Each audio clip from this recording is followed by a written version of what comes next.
चुटकी ऐसे हो जाते हैं। अस्सलाम वालेकुम नाजरीन, खुशामदीद आपको कहते हैं। और आज 27 रमज़ानुल मुबारक है और यहाँ पर डेट जो है अगर हम देखें, बिल्कुल हम 23 जून पे पहुँच गए, जुमातुल मुबारक। और उम्मीद करते हैं कि आज आपका जुमातुल विदा पूरी बरकतों से गुज़र रहा होगा। और प्रोग्राम जो है you asked for it with doctor Sadaqat Ali हमारे साथ तशरीफ़ रखते हैं। अस्सलाम वालेकुम डॉक्टर साहब। डॉक्टर साहब, आज आपने बड़ी तैयारी शरी की हुई है, जो मैं तो कैजुअल स्टाइल में आ गया, आज आप फुल जो है रेडी हैं। एक्चुअली इस प्रोग्राम से पहले एक किसी चैनल का प्रोग्राम करना था, तो वो उनकी टीम आई हुई थी, तो उनकी ख्वाहिश थी कि मैं ज़रा फुल गेटअप में ज़रा सूट शूट पहन लूँ। ठीक है, तो फिर मैंने कहा कि जब पहन ही लिया है तो फिर अपना प्रोग्राम भी ऐसे ही करें। बिल्कुल सही है। अच्छा डॉक्टर साहब, ईद जो है अल्हम्दुलिल्लाह रोज़े जो हैं वो इधर से शुरू हुए और ट्रेन की तरह जो है गुज़र गए। और तकरीबन ऐसा ज़्यादातर सुनने में आ रहा है कि पीर को ईद होगी। महकमा मौसमियात वाले इस पर बड़ा ज़ोर लगा रहे हैं कि ईद होगी तो पीर को होगी। और जो पोपल जई साहब हैं वो पता नहीं अब क्या करने वाले हैं पेशावर से। और जो दूसरे हमारे रूयत हलाल कमेटी है और मुफ्ती मुनीबुर रहमान और उनके जो साथी हैं वो क्या बताते हैं, मगर ऐसी सुनवाई बहुत है, ऐसी सुनगुन बहुत है कि इस पर तो मंडे को ईद होगी और 29 रोज़ों के बाद ईद हो जाएगी। अच्छा, सम और अदर इस दफ़ा महकमा मौसमियात ने काफ़ी दिन पहले से ये सब कुछ बता दिया है, अभी हाइप क्रिएट नहीं हुई। और अभी जैसे लोगों ने बिल्कुल वो दिन आ जाता है जिस दिन चांद देखना होता है, तो फिर लोग महकमा मौसमियात की नहीं सुनते। राइट। तो इस दफ़ा ऑस्ट्रेलिया से भी खबर आई है कि वहाँ के जो मुफ्ती आज़म हैं ऑस्ट्रेलिया के, उन्होंने फरमाया है कि महकमा मौसमियात के इरशादात की रोशनी में वहाँ इतवार को ईद होगी। अच्छा, इसी तरह सऊदी अरेबिया में भी ऐसे ही पहले तय हो जाता है जी। और ये ईद का चांद देखना जो है जी, ये कोई मजहबी मसला नहीं है। एक्चुअली अगर टेक्नोलॉजी इसमें मदद कर सकती है तो उससे मदद लेना बहुत ज़रूरी है। जैसे कि मुझे ये बताइए कि सुबह सहरी का वक्त कब ख़त्म होता है, तो इसका आप क्या मजहबी तरीके से कोई अंदाज़ा लगाते हैं? वो से कैलेंडर आ जाता है पहले से कि इतने बज के इतने मिनट पे आपने सहरी को क्लोज़ करना वो है। दिन जो है जो भी चल रहा है कि दिन बड़े हो रहे हैं या छोटे हो रहे हैं, तो जो मंतहा सहर का वक्त है वो ये होगा, पहले से पूरा कैलेंडर होता है। लाहौर में ये होगा। लेकिन मजहबी तौर पर तो ये कतई नहीं है कि इतने बजकर इतने मिनट पर, क्योंकि जब ये सिलसिला शुरू हुआ था उस वक्त इतनी तो उस वक्त घड़ी थी ही नहीं। उस वक्त घंटों और मिनटों की बात नहीं होती थी। उस वक्त होता था कि पौ फटने का वक्त है या चींटी चलती हुई, हम बचपन में सोचा करते थे कि जब चींटी चलती हुई नज़र आ जाए तो नहाए तो खाते रहे। हाँ, तो अब लोग सेकंडों के हिसाब से इस चीज़ को ऑब्ज़र्व करते हैं, अफ्तारी के वक्त भी और सहरी के वक्त भी। तो जो जदीद टेक्नोलॉजी मदद करती है, तो ये मजहबी मसला नहीं है कि आप ख़ुद से चाँद को देखें। असल मसला ये है कि अगर टेक्नोलॉजी बताती है कि फ़लाँ दिन चाँद की उम्र क्या होगी और क्या वो नज़र आने के काबिल होगा कि नहीं होगा उस मुल्क में, और अगर बादल हो तो फिर तो जितना चाहे 14वीं का चांद हो तो वो नज़र नहीं आएगा। सही है। तो फिर क्या आप ईद नहीं करेंगे? तो आहिस्ता आहिस्ता लोगों को ये बात समझ में आ रही है, और जिन लोगों से भी मेरी बात हुई है वो तहिया किए बैठे हैं कि मंडे को वो ईद मनाएंगे। ऐसे ही लग रहा है और लगता है कि इस दफ़ा पाकिस्तान में एक ही ईद होगी, क्योंकि ये बात पिछले 8 दिनों से गर्दिश कर रही है कि ये इस तरह जो चाँद की पैदाइश है वो फ़लाँ दिन होगी और फ़लाँ दिन वो इतने घंटे का होगा कि उसे नज़र आना चाहिए। तो वैसे लोग अगर चाँद ही देखना चाहते हैं तो चाँद रात को तो लोग बहुत चाँद देखते हैं। हाँ, वो चाँद रात तो तभी होती है ना जब चाँद नज़र आ जाए। चाँद ना भी नज़र आए तो चाँद रात को बड़े चाँद नज़र आते। सही है, मगर एक बात तय है कि चाहे चाँद रात हो चाहे कोई और दिन हो, तो चाँद चढ़ाना नहीं चाहिए। यहाँ पे डॉक्टर साहब जो है कुवैत से एक मसला आया है इनबॉक्स में, और वो मैं आपके सामने पेश करना चाहूँगा।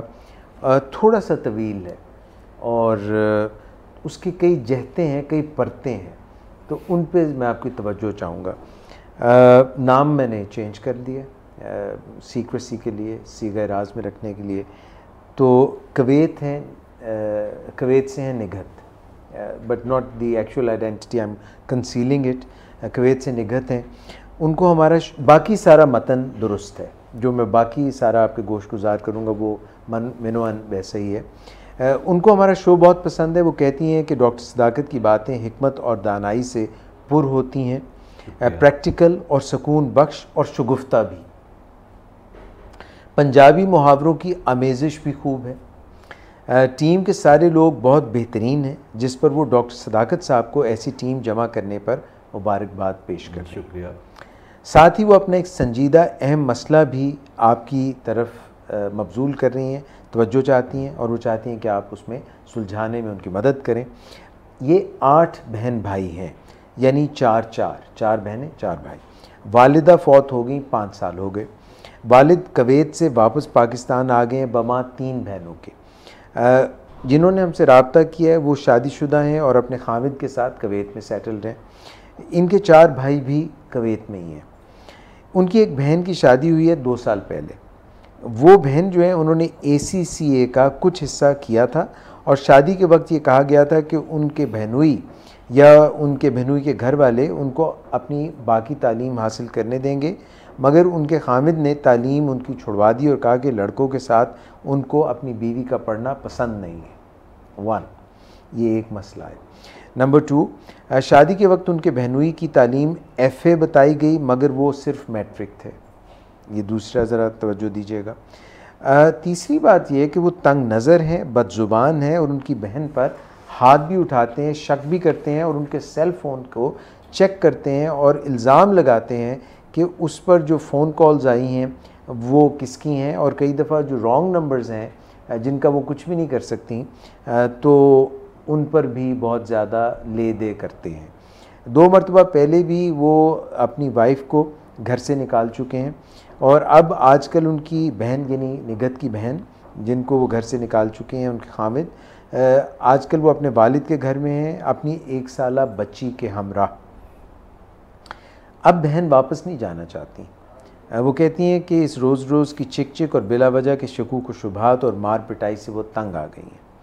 वो अपने खामिद के साथ रहने से डर भी महसूस करने लगी, इनसिक्योर हैं। वालिद साहब चाहते हैं, इनके लड़की के वालिद साहब चाहते हैं कि उनका बेटी का घर आबाद रहे और वो वापस चली जाएं, मगर अब वो ऐसा नहीं चाहती। उनके बहनोई यानी दामाद से भी वालिद साहब मिल चुके हैं।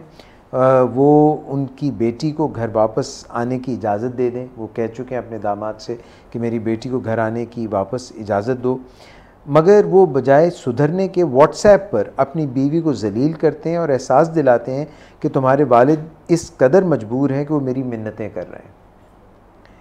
वालिद बहन को कहते हैं कि मुआशरा भी इस रिश्ते को ख़त्म करने को बुरी निगाह से देखता है, और अगर इनकी बहन ने यानी इनकी वालिद साहब की जो बेटी हैं जिनका मसला है, अगर उन्होंने वालिद की बात ना मानी तो अल्लाह भी उनसे नाराज़ होगा।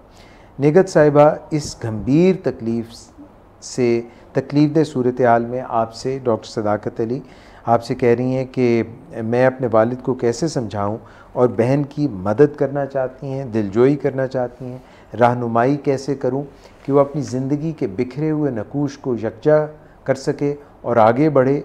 और ये भी पूछ रही हैं कि क्या इन हालात में उनके खामिद से कोई पैचअप हो सकता है निगहत कुवैत से।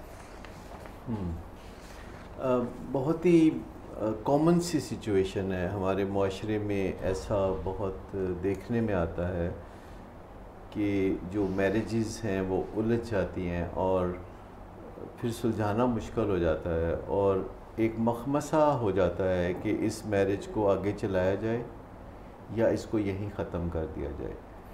प्रोज़ एंड कॉन्स होते हैं, दोनों बातों को जब सोचते हैं तो कुछ नफ़ा और कुछ नुकसान सामने आता है।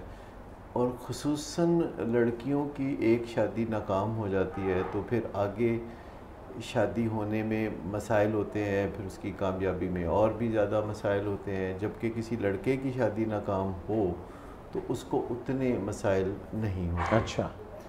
अब जो इनकी सूरत हाल है, काफ़ी अर्सा ये मिडल ईस्ट में रहे हैं, पाकिस्तानी कल्चर से कोई बहुत ज़्यादा वाकफियत नहीं लगती। करेक्ट। और आखिरकार जो लोग पाकिस्तानी होते हैं वो पाकिस्तान में आके रहना चाहते हैं, और बीच में जो गैप होता है 10-20 साल का या इससे ज़्यादा, वो गैप उनकी राह में बहुत हर्डल्स क्रिएट। ट्रू।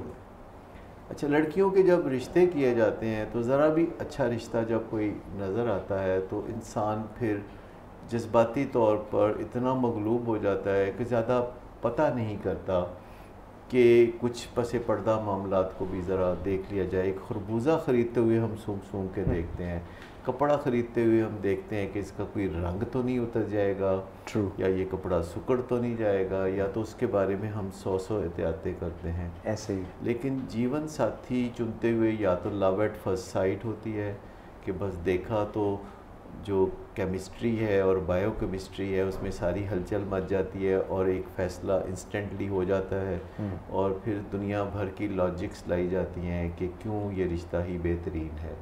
ठीक। अरेंज मैरिजेज़ में भी कमोबेश यही है कि कोई रिश्ते का पता चलता है, उनसे मुलाकात होती है, लोग शुरू में बहुत ही शगुफ्ता, शाइस्ता और रखशिंदा होते हैं और बहुत अच्छे वो आगे बढ़ के एक दूसरे से बड़ी मोहब्बत और प्यार से मिलते हैं। जी।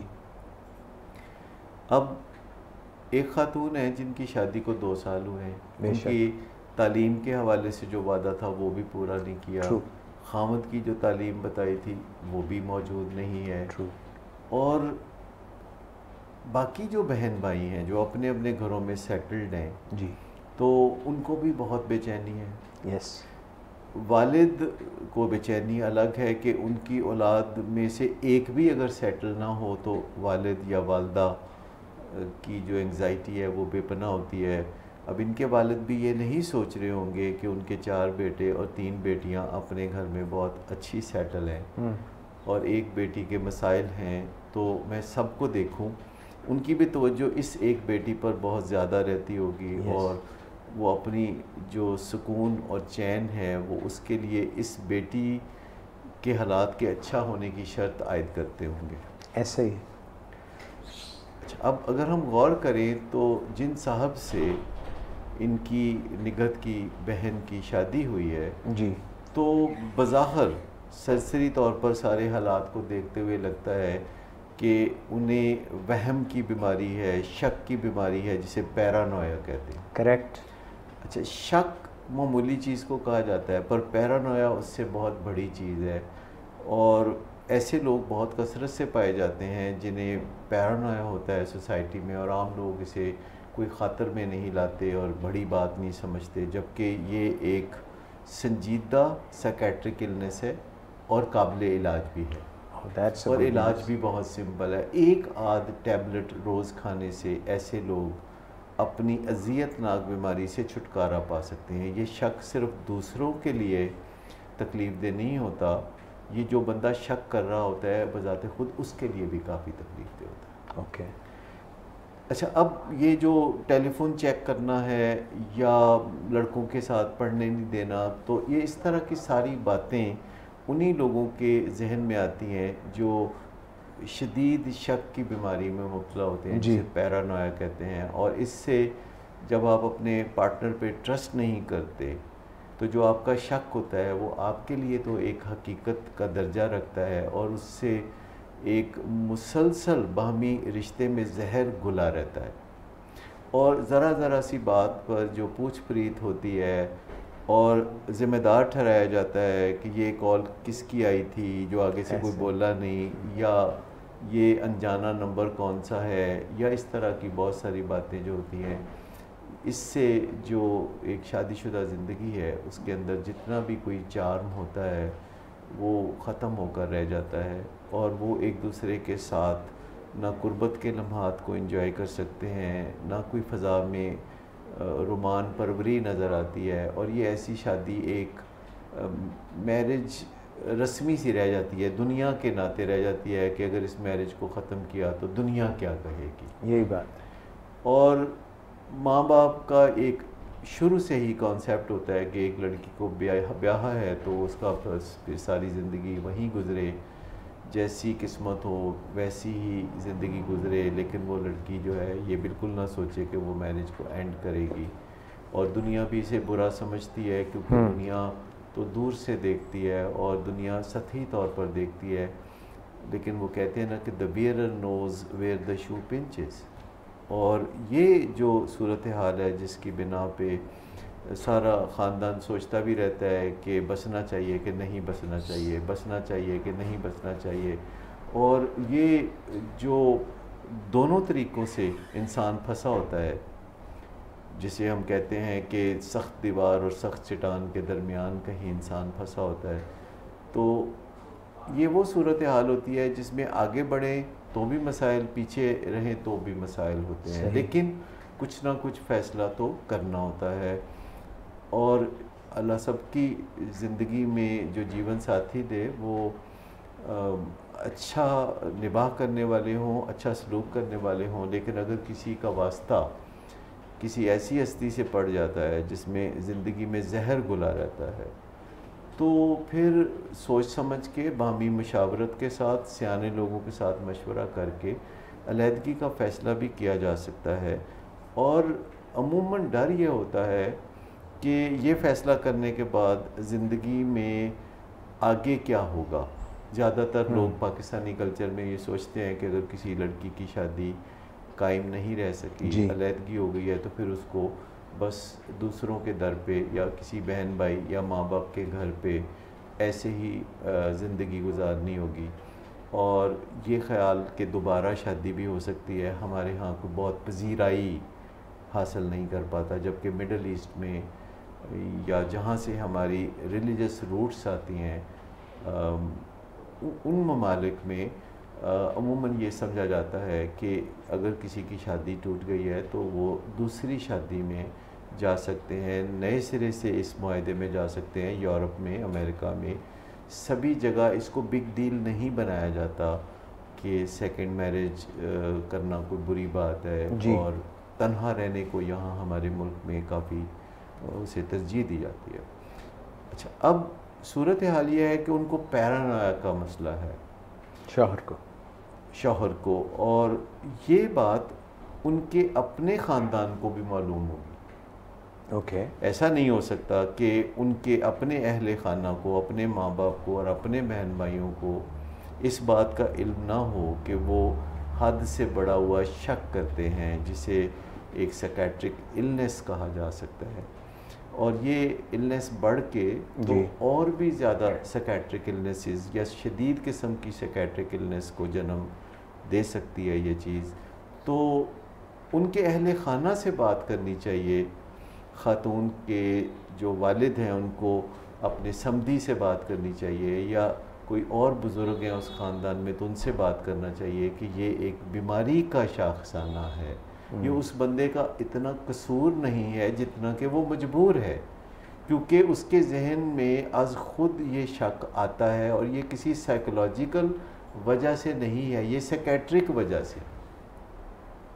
देखिए, जो रोज़मर्रा ज़िंदगी में शक आता है ना वो साइकोलॉजिकल वजह से होता है, ना साइकेट्रिक वजह से होता है, वो ज़िंदगी को एक्सप्लोर करने के लिए होता है और फ़ायदे के लिए होता है। और जिस शक के नतीजे में आप कोई आगे चल के कोई डिस्कवरी करें या कोई फ़ायदा उठाएं, तो वो तो एक हेल्दी शक होगा। ठीक, जैसे कि अगर फ़र्ज़ करें आपने कोई फ़िगर लिखी है बैंक में कोई रकम जमा कराते हुए, और आप कहते हैं मैं इसको डबल चेक कर लूँ, या रात को घर के दरवाजे आप डबल चेक कर लेते हैं, या आप हवाई सफ़र में आप पायलट हैं और आप क्रॉस चेक करते हैं, या किसी सर्जिकल ऑपरेशन थिएटर में आप डबल चेक करते हैं चीज़ों को, तो ऐसी जगहों पे तो शक करना फ़ायदे का बायस होगा। लेकिन जहाँ आपकी बेचैनी बेपनाह हो जाए और दूसरे की ज़िंदगी को भी चोट पहुँचे, तो फिर इसकी साइकोलॉजिकल वजूहात हो सकती हैं कि लोग मुआशरे से इर्द गिर्द के लोगों से भी शक करना सीखते हैं। और फिर ये एक साइकेट्रिक इलनेस भी है जो ज़्यादा शिद्दत की होती है और जिसके पीछे ऐसे कीमियावी अवामल होते हैं या अंदर का जो कीमियावी माहौल है वो बदल जाता है और शक जो है वो उसके बंदे के बस में नहीं रहता। वो कितना भी अपने आप को रोकना चाहे, शक बजाते खुद एक बहुत बड़ी हकीकत सी बन के उसके सामने भूत बन के आके खड़ा हो जाता है। और फॉर्चुनेटली इसका इलाज बहुत सिंपल है। पहला इलाज तो यह है कि दवा लेनी होगी, साइकियाट्रिस्ट से दवा लेनी होगी जिससे कि वो बंदा ख़ुद भी अच्छा महसूस करेगा, आसानी महसूस करेगा। अगरचे शुरू में वो रेजिस्ट करेगा, लेकिन अगर फैमिली मेम्बर मिल के किसी साइकियाट्रिस्ट से रुजू करें तो फिर साइकियाट्रिस्ट की ज़िम्मेदारी है कि मरीज़ के इलाज में कदम आगे बढ़ाए जी, और उसको ऐसी दवा तजवीज़ करे जिससे उसके जिस्म में जो कोई ख़ास कीमियावी मादा बढ़ के तुग़यानी पैदा कर रहा है तो वो कम हो जाए। और फिर काउंसलिंग हो जिसमें उसको उस बीमारी के बारे में इदराक दिया जाए, इंसाइट दी जाए, और आहिस्ता आहिस्ता फिर उसको दूसरे फैमिली मेम्बर यानी उसके अपने फैमिली मेम्बर जिस पे उसका फितरी भरोसा ज़्यादा है, उसके अपने दोस्त अहबाब जी, जिनके साथ उसका लंबे अरसे से किसी ना किसी तरीके से निबाह चल रहा है, उसकी जो पैराडाइम्स चेंज हो सकती हैं। और ऐसा बंदा जब फलाह पाता है तो वो एक बहुत कारामद इंसान भी बन सकता है। तो एक तो ये तर्ज़ अमल इख्तियार किया जा सकता है कि जो अहले खाना हैं जी, वो मिन्नत समाजत करने की बजाय जी, मुज़ाकरात करें दूसरे फैमिली मेम्बर से कि ये बंदा ना सिर्फ ये कि इसकी शादीशुदा ज़िंदगी बड़ी तकलीफ़ का सामना कर रही है और इसकी बीवी उजड़ कर अपने मैके में बैठी हुई है, बल्कि हकीकत यह है कि ये बंदा ख़ुद भी बहुत ज़्यादा तकलीफ़ में है। करेक्ट, और ख़ुद भी बहुत ज़्यादा अजियत में है। और जो बंदा ख़ुद तकलीफ़ और अजियत में होता है तो यही कुल असासा होता है उसका जो वो दूसरों को देता रहता है और दूसरों तक ओवरफ्लो पहुँचती है। देखिए, दरिया जब सैलाब की शक्ल में किसी आबादी को तकलीफ़ पहुँचाता है या नुकसान पहुँचाता है तो ख़ुद दरिया लबालब भरा होता है, तो ये सिर्फ ओवरफ्लो होती है जो आबादियों को डुबो देती है। ख़ुद दरिया में कितना पानी होता है ये आप अंदाज़ा भी नहीं लगा सकते। सही। सो हमदर्दी के जज्बे के साथ जब सुसर यानी उन साहब के सुसर जो हैं अपने समदी को या किसी को मिल के बताएँगे कि कुछ ऐसी सूरत हाल है जो कि तिब्बी नौयत की सूरत हाल है और इनको एक इलाज की ज़रूरत है जो कि साइकियाट्रिस्ट करते हैं और ख़ुद ज़िम्मेदारी उठाते हैं कि मरीज़ का इलाज कैसे होगा, मरीज़ को राज़ी कैसे किया जाएगा और फिर उसकी ज़िंदगी में जो बुनियादी तब्दीलियाँ आएंगी दवा की वजह से उनको एनकैश करने के लिए साइकोलॉजिकल ट्रीटमेंट क्या होगी, काउंसलिंग क्या होगी। तो एक तो ये लाइन है जिससे कि रिकन्सिलिएशन की राह भी हमवार हो सकती है। जहाँ 2 साल गुजारे हैं, लड़की अपने वालिद के घर ही रहे और इस बात को समझे कि उनके हस्बैंड कोई बहुत बुरे इंसान नहीं है, बीमार इंसान।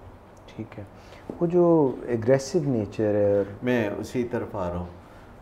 दूसरी वो एग्रेसिव नेचर है वो भी बीमारी का ही इशारा हुआ है। जैसे कि जिन लोगों को पैरानोया होता है उन लोगों के अंदर गुस्सा भी बड़ा होता है, वो लोग मारपीट भी करते हैं, क्योंकि पैरानोया एक ख्याल देता है जिसमें कोई इनफिडेलिटी का शक होता है, तो फिर उस शक के तहत जो गुस्सा आता है वो बेपनाह होता है, वो रेज होता है, तो उससे हाथ उठाना, मार पिटाई करना, गाली गलौज करना, घर से निकाल देना, ये सब कुछ होता है। लेकिन मैं आपको मज़े की बात बताऊं कि ऐसे लोग जो शक्की होते हैं उनकी बीवी या अहले खाना एक बहुत बड़ी बुनियादी गलती कर रहे होते हैं, और वो ये होती है कि जितना कोई शक करता है उसकी उतनी तसल्लियाँ करवाना शुरू कर देते हैं। अच्छा, ये बुनियादी बहुत बड़ी गलती है कि जब कोई बंदा शक कर रहा है यानी पैरानोया का शिकार है और आपसे कह रहा है कि आप कसम खाएं या कुरान उठाएं या सफाई दें, और आप सफाई देना शुरू कर देते हैं, तो उससे वक्ती तसल्ली ही होती है उसकी। शक फिर अगले दिन और ज़्यादा बड़ा बन के, भूत बन के सामने आता है। सो एक तो बुनियादी नुक्ता है कि जब कोई शक्की होता है तो ये उसकी बीमारी होती है, तो दूसरे लोग जब उसकी सफाइयाँ पेश करते हैं तो वो उसकी बीमारी को रिवॉर्ड कर रहे होते हैं, बढ़ावा दे रहे होते हैं। तो शक चूँकि उसका अपना मामला है तो किसी को ऐसे सूरत हाल में सफाई नहीं देनी चाहिए, बल्कि इसको उसका ज़ाती मामला करार देना चाहिए। जैसे कि ये जो आप शक कर रहे हैं ये आपके अपने दिमाग का कोई मसला है जहाँ वसवसा या वहम जन्म ले रहा है, और मैं कोई ऐसी सफाई नहीं देना चाहूँगा, ये मेरी इज़्ज़त नफ्स के ख़िलाफ़ है। ये आप अपने तौर पर जो छानबीन करना चाहते हैं बिस्मिल्लाह आप ज़रूर कीजिए, लेकिन अगर आप मुझे बग़ैर जुर्म किए किसी कटहरे में खड़ा करना चाहते हैं तो मैं उसको कबूल नहीं करूँगी या नहीं करूँगा। तो जो लोग शक्की वहमी होते हैं इस तरह के, जब हम उनको सफाइयाँ देने से इनकार कर देते हैं तो फिर वो ख़ुद अपने दिमाग में सफाइयाँ देने लगते हैं आपकी, और जब उन्हें रिवॉर्ड नहीं किया जाता, किसी तरह से भी एक्नॉलेज नहीं किया जाता, जब उनके शक को ख़त्म करने के लिए नाक नहीं रगड़ी जाती, तो ऐसे लोग वो फिर ख़ुद उनका जो शक है अनरिवॉर्डेड रहने की वजह से वो कम होना शुरू हो जाता है। डॉक्टर साहब इसी नोट पे, ये शक वाली बात पे अगर हम एक कॉल ले लें and then we will continue from here. जी अस्सलाम वालेकुम। वालेकुम अस्सलाम। जी कौन बात कर रही हैं? मैं साइमा नफीस बात कर रही हूँ। जी साइमा साहिबा, आप प्रोग्राम देख रही थी हमारा? हाँ जी मैं देख रही हूँ, सुन रही हूँ मैं प्रोग्राम साथ। हम एक बड़े जो है ख़ास नुक्ते पे बातचीत कर रहे थे, और अब आपकी फ़ोन कॉल जो है उसमें भी हम चाहेंगे कि आपको अच्छा सा सवाल हमसे पूछें।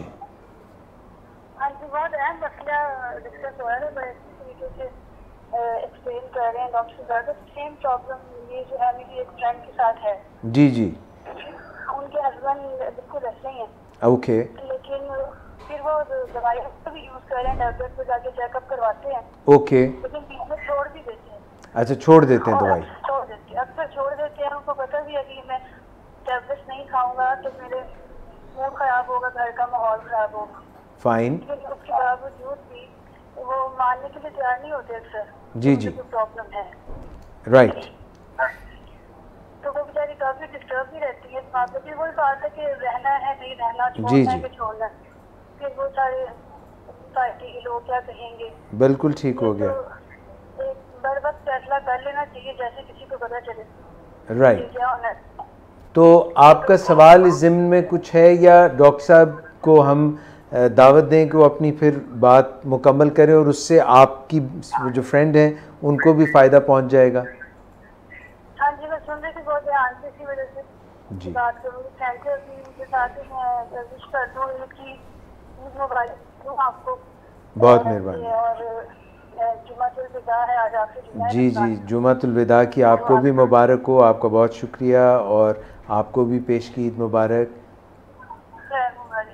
अस्सलाम वालेकुम डॉक्टर साहब। वालेकुम अस्सलाम जी। सर बहुत बहुत मुबारक हो आपको आने वाली। आपको भी बहुत मुबारक हो ईद की खुशियाँ, और दुआ है कि हर रोज़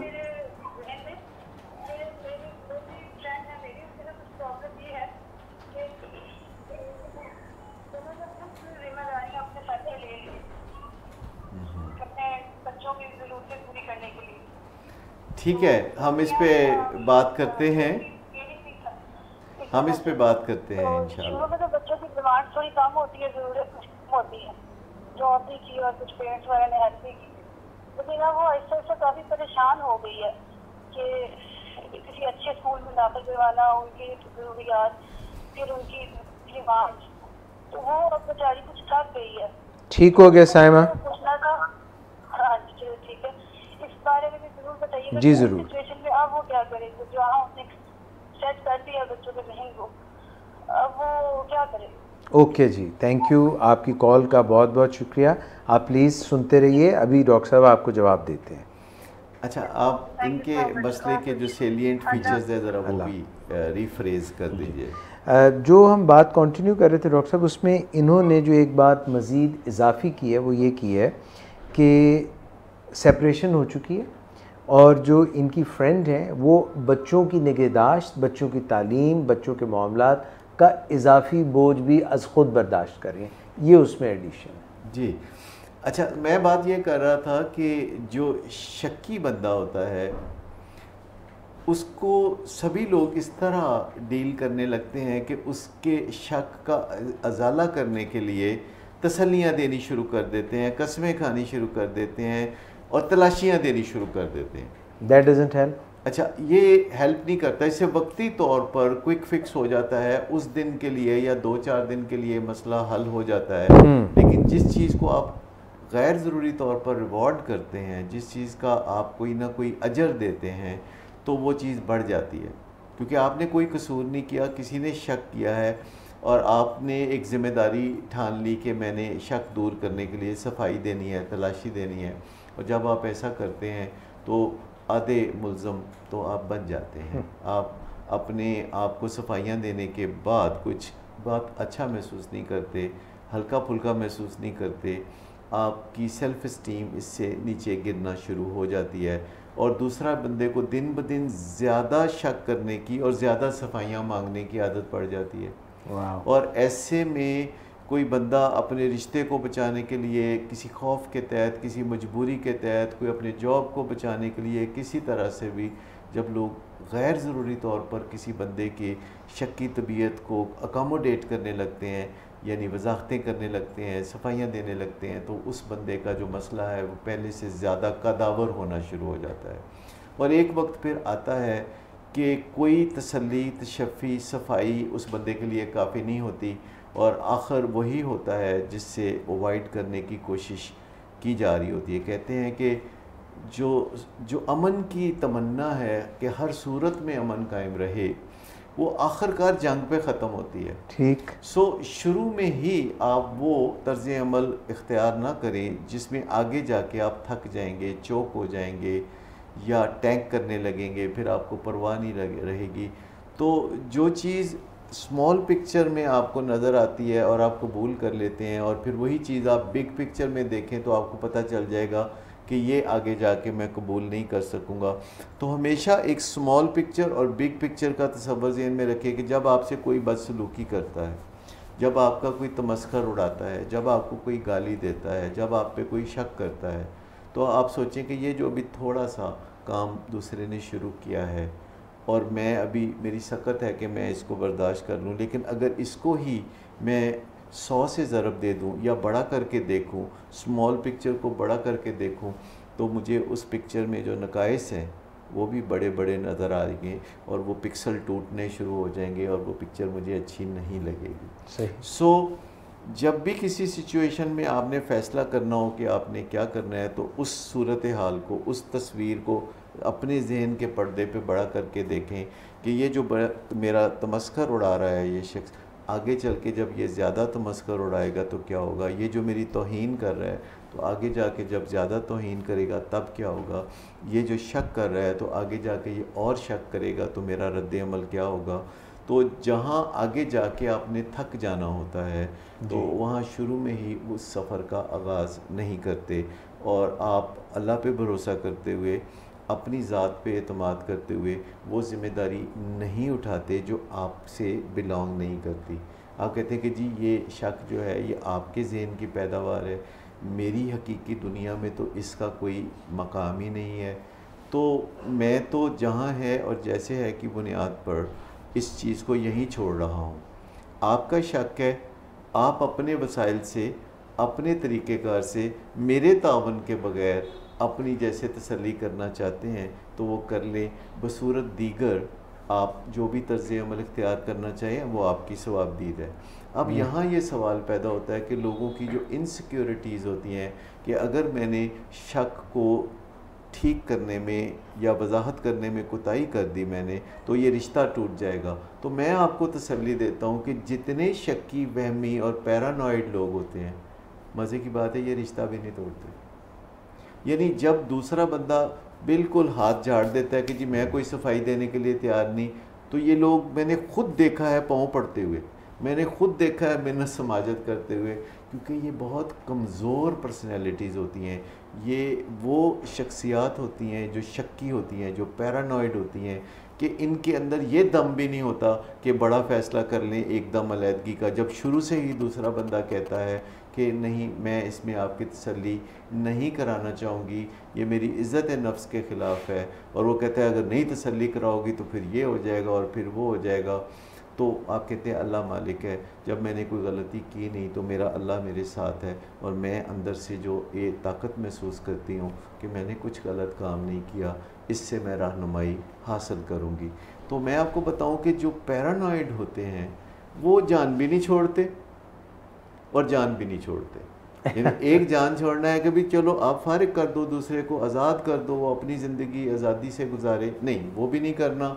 और हर वक्त जो है नर्व्स पे भी सवार रहना है, असाब पे भी सवार रहना है, और ज़िंदगी को भी तबाह करते रहना है। मैंने बड़े बड़े लोगों को देखा है, 10, 20, 30, 35, 40 साल तक भी लोग सफरिंग में रहते हैं और ऐसी शादियों के बारे में फ़ैसला नहीं कर पाते कि इनमें रहना चाहिए कि इनसे निकल जाना चाहिए।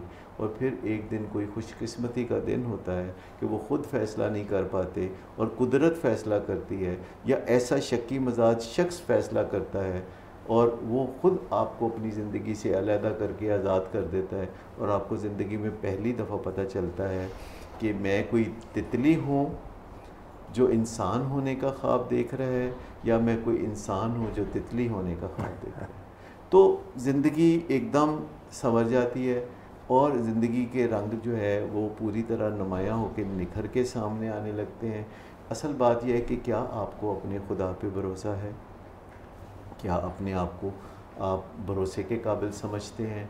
क्या इस कायनात का हिस्सा हैं आप, जो दिन ब दिन बेहतर होती जा रही है, खूबसूरत होती जा रही है, और उसके बेहतर और ख़ूबसूरत होने की रफ़्तार तेज़ होती जा रही है जी। तो अगर आप इस दुनिया का हिस्सा हैं जो नुमायाँ तौर पे बेहतर शक्ल इख्तियार कर रही है क्योंकि खालिक़ कायनात इसे बेहतर बना रहा है, तो उसके अंदर एक छोटा सा धड़कता हुआ दिल आप भी तो हैं। तो अगर आप अपने दिल पे और अपने आप पे और अपने खालिक़ कायनात पे भरोसा करते हैं तो फिर आप ठोस फ़ैसले करने लगते हैं, और कोई कमज़ोर शख्स, कोई ज़हनी तौर पर बीमार शख्स, कोई आपे से बाहर होने वाला शख्स आपकी ज़िंदगी को नुकसान नहीं पहुंचा सकता। जो ख़ुद बेचारा मिज़रेबल है वो किसी को क्या नुकसान पहुंचाएगा। तो एक तो जिन्होंने मसला पूछा है वो भी, और जिनके और भी ऐसे मसले हैं लोगों के, उनको दो बातें, दो वाइटल बिहेवियर याद रखने चाहिए जी। पहला कि किसी के शक को ठीक करने के लिए सर-धड़ की बाजी ना लगाएं, ये उसका मसला है, उसको हल करने दें। और अगर वो धमकियां देता है तो इन धमकियों में भी ना आएं, क्योंकि इन लोगों में अपनी धमकियों को अमली जामा पहनाना भी उनके बस में नहीं होता, और जो ही आप अपनी कदावर शख्सियत के साथ सामने आते हैं तो ऐसे लोगों का ना सिर्फ शक ख़त्म हो जाता है बल्कि वो काफ़ी ताबे फरमान हो के आपके साथ कुछ पहले से बेहतर ज़िंदगी गुजारने लगते हैं। और अगर फिर आप मशवरा दें कि वो साइकेट्रिक इलनेस यानी पैरानोया का प्रॉपर इलाज भी कराएं जी। तो ना सिर्फ आपके वो मशकूर होते हैं बल्कि एक बेहतरीन जीवन साथी बन के आपके साथ आगे चलना शुरू कर देते हैं। बहुत डिटेल में आपने बताया, बहुत अच्छे अंदाज में खोल खोल के बयान किया। मुझे उम्मीद है निगहत साहिबा कि आपको और जो बाद में साइमा नफीस आपने बात की उनका जो मसला है कि जिसमें ख़वातीन आम तौर पर बच्चों से मोहब्बत के नाम पर उनकी ज़िम्मेदारी ज़्यादा कबूल कर लेती हैं, और मर्द जो कि बच्चों में सांझ रखते हैं अपनी बीवी के साथ, वो कोई अखराजात वगैरह भी नहीं देते, तो ये औरतें अपनी मोहब्बत की कीमत अदा करती हैं कि अपने बच्चों से उनकी चाहत, क्योंकि वो असल में बच्चे तो माँ के होते हैं जिसने 9 माह पेट में रखा होता है, और जो ओनरशिप एक माँ के पास होती है वो बाज़ औक़ात वालिद के पास नहीं होती। लेकिन मैंने ऐसे वालिद भी देखे हैं जो अपने बच्चों से उनकी माँ से ज़्यादा मोहब्बत करते हैं। मैं ख़ुद उनमें से एक हूँ जो बच्चों के सांस के साथ जीता है और बहुत ही मोहब्बत महसूस करता हूँ मैं, लेकिन ज़्यादातर मर्दों में मैंने देखा है। इसीलिए शफ़क़त पिदरी का उतना चर्चा नहीं है जितना कि माँ की मोहब्बत का आप शोर सुनते हैं। सो कभी ना कभी माँओं को ये भी देखना होगा कि ये जो बच्चों की मोहब्बत से मगलूब हो के वो बच्चों की ज़िम्मेदारी ख़ुद उठा लेती हैं जी। और उनके वालिद को इस ज़िम्मेदारी से बरी-ज़िम्मा करार दे देती हैं, तो इसके फ़वाइद कम और बच्चों के लिए इसके नुकसानात कुछ ज़्यादा होते हैं। एक तो वाज़े तौर पर ये पहले तय होना चाहिए जब कोई अलहदगी का समा बंद रहा हो, अदालतें मौजूद हैं जो कि ख़वातीन को, फैमिली कोर्ट्स हैं जो कि इस बारे में मदद दे सकती हैं। वेस्ट में तो जब अलहदगी होती है तो ख़वातीन को उसके और भी काफ़ी माली फ़ायदे होते हैं, लेकिन हमारे यहाँ अभी कानून साजी नहीं हुई। अमेरिका में, वेस्ट में जब किसी मियाँ बीवी के दरमियान अलहदगी होती है तो असासे बराबर के तकसीम होते हैं। हमारे यहाँ अभी हमने औरत की असल कदर व कीमत नहीं पहचानी, उसे पूरा इंसान नहीं समझा, थोड़ा कम इंसान समझा है, कम ह्यूमन बीइंग समझा है। लेकिन वो वक्त दूर नहीं जब ये ग्लोबलाइजेशन की वजह से रोशनी जो फैल रही है, तो यूनाइटेड नेशंस जो वैल्यूज़ को दुनिया तक पहुँचा रहे हैं, तो लोग इन बातों को समझने लगेंगे और ख़वातीन के अच्छे दिन भी आ रहे हैं। सही। और मेरा ख़्याल है कि मसला काफ़ी पेचीदा भी था, बड़ा उलझा हुआ भी, मगर आपने उसको काफ़ी अच्छे तरीके से बयान किया। मुझे उम्मीद है कि जितने भी लोग इस किस्म के मसाइल में हैं वो इससे ज़रूर इस्तिफ़ादा करेंगे। डॉक्टर साहब, एक नज़र जो है वो डाल लें हम कमेंट्स पे, प्रोग्राम में, लाइव प्रोग्राम में जो कमेंट्स आ रहे हैं। ये कुछ कमेंट्स हैं लोगों के, कहते हैं doubtful person is the most dangerous person in their family. और फरीफ हुई हैं, वो कहती हैं I have seen patients with paranoia, their delusions are unshakeable and non professional people cannot challenge their beliefs, they need proper treatment both medication and psychotherapy. वही जो बात आप कह रहे थे उसी को इन्होंने सेकंड किया है। उदास नाराज़ जो हैं वो भी एग्रीड कह रही हैं। और जनाब Kashif Kamran, what a beautiful and lovely solution given by beautiful and practical CEO। ये आपके कोई फ़ैन हैं काशिफ कामरान साहब। बहुत शुक्रिया, बहुत मेहरबानी। राशिद नवीद साहब कहते हैं great knowledge Kashif Kamran once again. Sardar Waqas Akbar Khan, very practical indeed. और साइमन हफीज़ हैं एग्जैक्टली ऐसे लोग छोड़ते भी नहीं और सुकून से रहने भी नहीं देते। So you know the tide is agreeing with you. और सरदार वाकक अबरार ख़ान साहब पहली मरतबा प्रोग्राम में शिरकत कर रहे हैं और मैं आपको खुशामदीद भी कहता हूँ। फिर से उनका मैसेज है, कहते हैं thank you doctor sahab for helping people and clearing minds. Johar Ali माशाल्लाह कह रहे हैं। और Tamaz Ahmed Abbasi, smart solutions by doctor Sadaqat Ali. और भी काफ़ी मैं मिस भी कर रहा हूँ कमेंट्स को वक्त की कमी की वजह से। अय्याज़ सरवर, आपने कहा कि give me reply to Guncha Khan sahab का नहीं को नहीं, वो मैसेज यहाँ नहीं है। लोग आते हैं, कई दफ़ा मौजूद होते हैं, कई दफ़ा नहीं होते। हारिस नईम साहब हैं, I was also in paranoia once, he is himself saying, Haris Naeem, then I got treatment from Willing Ways. So मैं आपको सलाम पेश करता हूँ हारिस नईम कि you came up with this। और आप लोग पसंद नहीं करते, बताना पसंद नहीं करते, but माशाल्लाह he has himself said that he was once in paranoia and then he got treatment from Willing Ways। Paranoia बड़ी अज़ियतनाक बीमारी है, ख़ुद उस बंदे के लिए और जिससे भी उसका ताल्लुक़ होता है उनके लिए भी। और चूँकि लोग समझते नहीं हैं कि ये एक बीमारी है, तो ये इसे उस पहलू से देखने लगते हैं जैसे कोई बंदा बुरा इंसान होता है। और जब हम किसी को बुरा इंसान समझते हैं तो कुछ रद्द-ए-अमल हम भी देते हैं। तो अगरचे हम समझते हैं कि जो रद्द-ए-अमल हम दे रहे हैं उसमें हम जस्टिफाइड हैं क्योंकि हम पे ये इल्ज़ाम लगाया गया है या हम पे ये शक किया गया है बिला वजह। तो जिस बंदे पे कोई शक किया जाता है तो वो अपने से बाहर थोड़ी देर के लिए तो होता है जी। ये भी हमें सोचना चाहिए कि हम कुछ ऐसी बीमारियों के बारे में अमूमी नो हाउ रखें जिनका सामना हमारे इर्द गिर्द लोगों को रहता है। जैसे एडिक्शन के बारे में समझें कि ये एक डायबिटीज़ जैसी बीमारी है जिसमें जिस्म के अंदर एक सलाहियत नहीं रहती किसी नशे को इस्तेमाल करने की या किसी ड्रग को इस्तेमाल करने की, और जहरीले मादे पैदा होते हैं जिससे मत मारी जाती है। इसी तरह पैरानोया है, ये शिज़ोफ्रेनिया है जिसमें डिलूजन्स होते हैं, बिल्कुल बेबुनियाद बातें लोगों को बिल्कुल ठीक नज़र आती हैं। बाइपोलर डिसऑर्डर है जिसमें मूड के उतार चढ़ाव के साथ इंसान की एनर्जी लेवल, एक्टिविटीज़ और रवैये बदलते रहते हैं, पल में तोला पल में माशा। फिर ओसीडी की बीमारी है जिसमें वहम और वसवसे होते हैं, कंपल्शंस होती हैं, बार बार हाथ धोने से लोगों के हाथ छिल जाते हैं। तो एक तरह से देखा जाए तो जिस्मानी बीमारियां भी तकलीफ़देह होती हैं। सर्जिकल जो ऑपरेशंस होते हैं जिन बीमारियों के लिए, उनके अंदर भी इंसान काफ़ी तकलीफ़ उठाता है।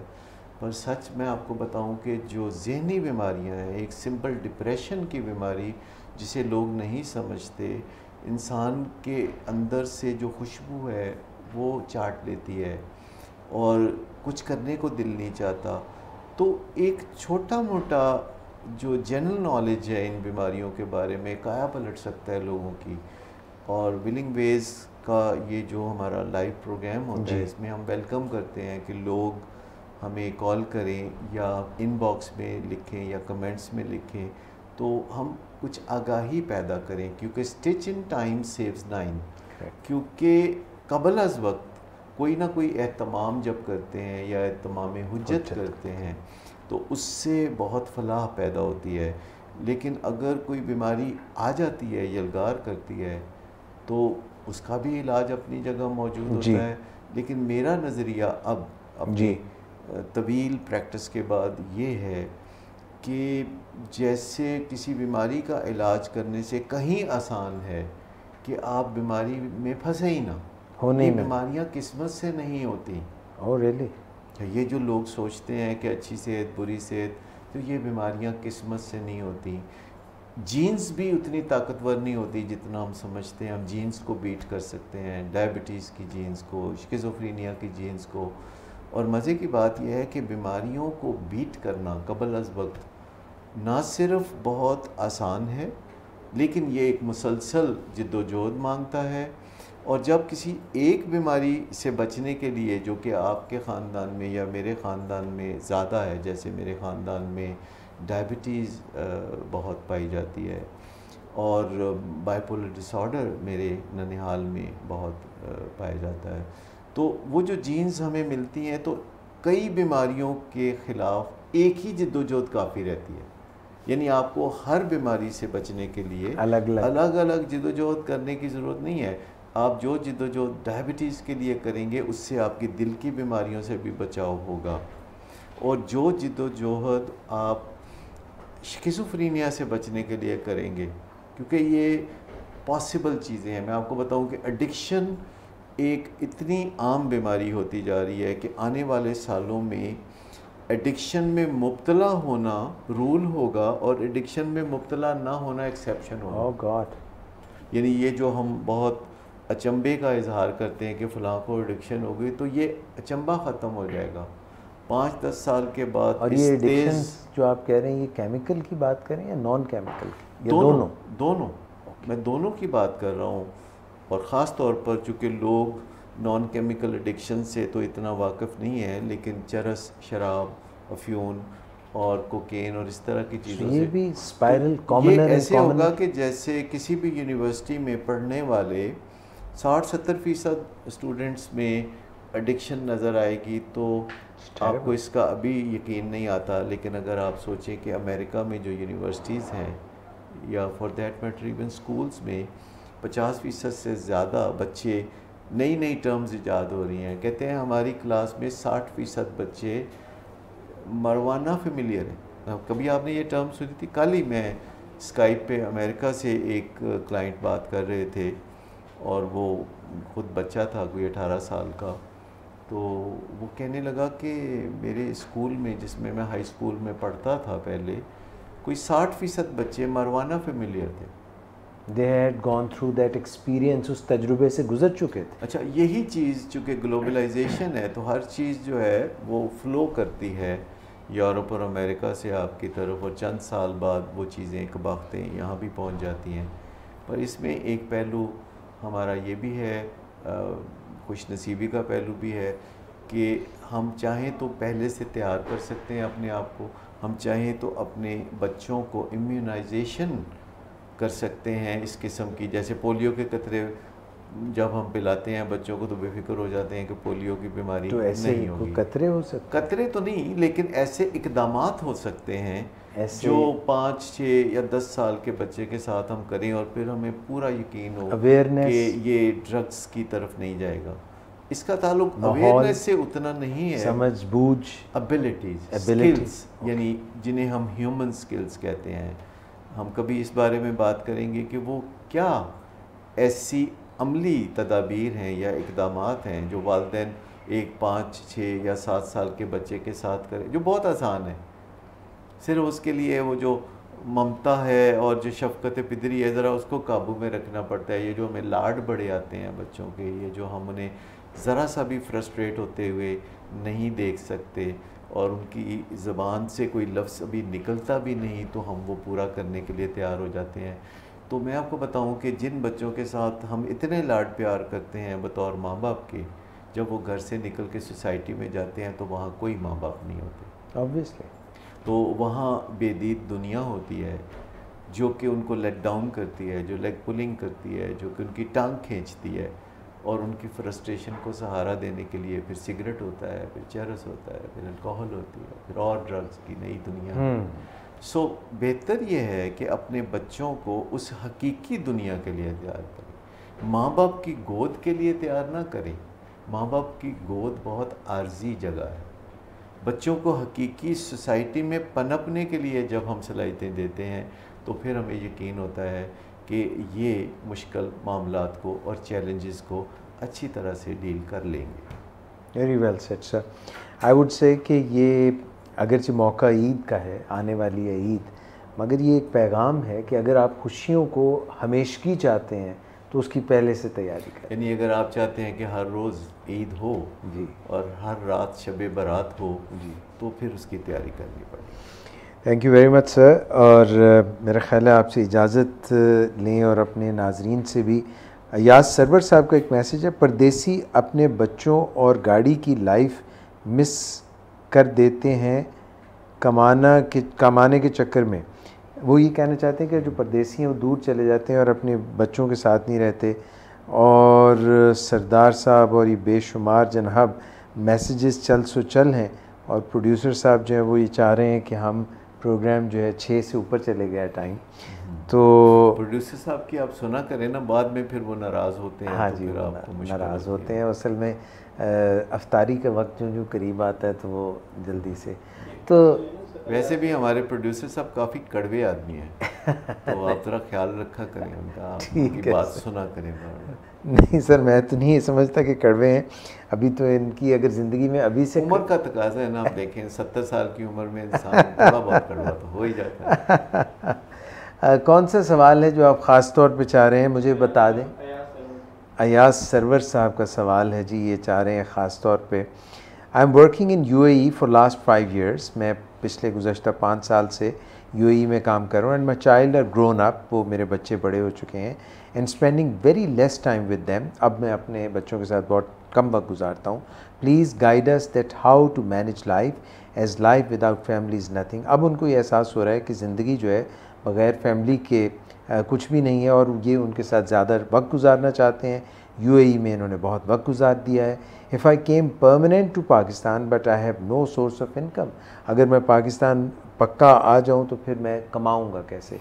ये सवाल चाह रहे थे आप सर जी? ये सवाल जो है जाते जाते देखिए, ये सभी लोगों की कहानी है कि वो ज़माना हाल में जो जिद्दोजहद कर रहे होते हैं वो इस ख्याल से कर रहे होते हैं कि उसके नतीजे में एक दिन फल पाएंगे और अपनी ज़िंदगी को एंजॉय करेंगे। और इस तरह ज़िंदगी तेज़ी से गुज़रती रहती है। बच्चे बचपन की हदूद में से निकल के बड़े हो जाते हैं जी। और जब वालिदैन को ये ख्याल आता है कि अब वो सेटल हो गए हैं ज़िंदगी में, रोज़गार उनका जो है वो अच्छा चल रहा है जी, तो फिर उन्हें ख्याल आता है कि अपने बच्चों से तालमेल बनाए, तो फिर बच्चे इसके लिए तैयार नहीं होते, उनको इसकी आदत नहीं होती। टू लिटिल वो टू लेट। अपनी जो सरगर्मियाँ हैं अपने दोस्तों के साथ रखना चाहते हैं, तो ये हम्म, बड़ी तकलीफ दह बात होती है कि पहले बच्चे वालिदैन के लिए तरसते रहते हैं और फिर वालिदैन बच्चों के लिए तरसते सर उन्हीं रहते के हैं। लिए तो वो कर रहे थे। बच्चों को ये बात इतना उस तरह समझ में नहीं आती, और हम लोग चूँकि समझते हैं कि ज़िंदगी के इब्तदाई बहुत से साल हमें अपने माली मामलात को बेहतर बनाने की ज़रूरत होती है और उस पर हम अंधाधुंध जुटे रहते हैं, तो तवाज़ुन जब भी खोएंगे जी, उसका नुकसान होगा, लड़खड़ाएंगे तो फिर ज़रूर। जी, तो बेहतर ये है कि जिस कदर भी जल्दी हो सके जी, अपने मंसूबों को पाया तकमील तक पहुँचाएँ। जी, यानी हम अपने बच्चों की तरबियत ऐसे करें कि वो अपने सर, मामलात जल्दी जल्दी बेहतर बनाना शुरू कर दें, और ये जो हम सोचते हैं कि 24, 25, 26 साल की उम्र तक तो तालीम मुकम्मल होगी, तो इस दौरान हमें अपने फाइनेंशियल मामलात को नहीं देखना, सिर्फ तालीम को देखना है, एक बुनियादी गलती यहाँ पे है। एक बच्चा जो 14, 15, 16 साल की उम्र को पहुँचता है, उसको थोड़ा बहुत पढ़ाई के साथ पार्ट टाइम काम करना चाहिए, जिससे ज़िंदगी की हकीकतों का भी पता चलेगा और कुछ माली अयानत भी हो सकेगी, रुपए पैसे की कदर कीमत का भी पता चलेगा। और फिर जब कि वो 25-26 साल की उम्र तक पहुँचे तो वो काफ़ी अपने कदमों पर खड़े हो चुके होंगे, ताकि जब उनके यहाँ बच्चे पैदा हों तो उनको वो वक्त दे सकें। ये जो हमारी सोच होती है कि अभी हम जिद्दोजहद करते हैं और ज़िंदगी को बेहतर फ्यूचर में कहीं गुजारेंगे, उल्टा चल रहा है मुसलस। यानी देर से लोग जो हैं अब शादी कर रहे हैं, देर से जो है वो बच्चे हो रहे हैं और ज़्यादा टाइम वो लगाते हैं अपनी तालीम में।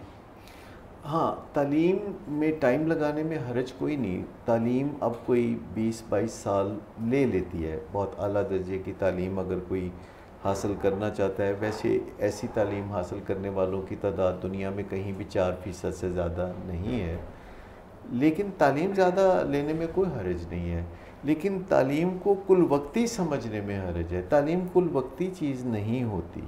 तालीम के साथ साथ आप रोज़गार के मौके पैदा करते हैं और अपनी माली हैसियत को बेहतर बनाना शुरू करते हैं, और ये आप जितना पहले कर लें उतना ही अच्छा है। एक 14-15 साल के बच्चे के जहन में ये बात होना चाहिए कि अब पॉकेट मनी वालिदैन से लेके ख़र्च करने की बजाय वो ख़ुद कोई ऐसे ज़राए पैदा करे जिसमें वो पॉकेट मनी या उससे कुछ ज़्यादा रकम जो कि तालीम में भी मददगार हो वो कमा सके। लेकिन वालिदैन करने नहीं देते। बच्चे तो हाथ पाँव मारना चाहते हैं, लेकिन हमारे वालिदैन के दिल में इतना मोहब्बत का एक ठाठे मारता हुआ समंदर होता है जो लहरों से बार बार टकरा के वापस चला जाता है, जी, और बच्चों को कोई अमली कदम हम उठाने नहीं देते। बच्चों में दम होता है अगर हम उन्हें मोटिवेट करें, अगर हम उन्हें बताएं कि जी, आप 6 साल की उम्र से बताना शुरू करें कि आगे चल के आप खुद अपना बोझ उठाएंगे, बजाय उनके ये कहने के कि हमारा सब कुछ आपका है, बस आप फिक्र ना करें, आप सिर्फ पढ़ें। तो जी, पढ़ाई कोई ऐसा काम हमने बना दिया है जो कि हम समझते हैं कि जैसे वालिदैन की ज़रूरत है, हालांकि ये बच्चों की अपनी ज़रूरत है। तो पढ़ाई के साथ साथ रोज़गार का सिलसिला होना चाहिए। जी, शादी की उम्र वाकई कोई इतनी अर्ली नहीं होती। जी, 25-26 साल की उम्र में किसी लड़के की शादी हो और ख़ातून की शादी भी 24-25 साल की उम्र में हो, जी, लेकिन ये सिर्फ बालिग लोग नहीं होना चाहिए, इन्हें बलूगत का मुजाहरा करने की भी ज़रूरत है। ठीक, इन्हें अपने कदमों पे भी खड़े होने की ज़रूरत है और अपने वालिदैन को तसल्ली देने की ज़रूरत है कि आप फ़िक्र ना करें, आपके गट्स हमारे अंदर मुंतकिल हो चुके हैं और हम बहुत जल्द आपको अपनी ज़िंदगी में रंग बिखेरते हुए नज़र आएंगे।